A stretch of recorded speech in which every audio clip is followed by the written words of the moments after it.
Welcome back to another quick guide. Today I'll teach you how to use Google Lens to copy text from image. Google Lens makes it easy to copy text from an image on your device. Here's how you can use it. Open the Google app on your device. Tap on the Google Lens icon, a small camera icon, and the search bar.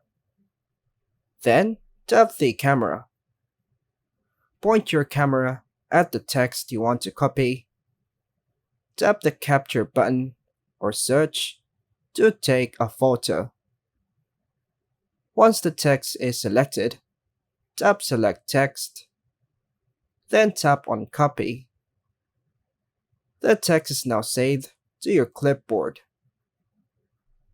Now let us paste the text. Open any app, for example, Notes, WhatsApp, or an email app, and paste the copied text by long pressing and selecting Paste. And the text has been copied to the notes.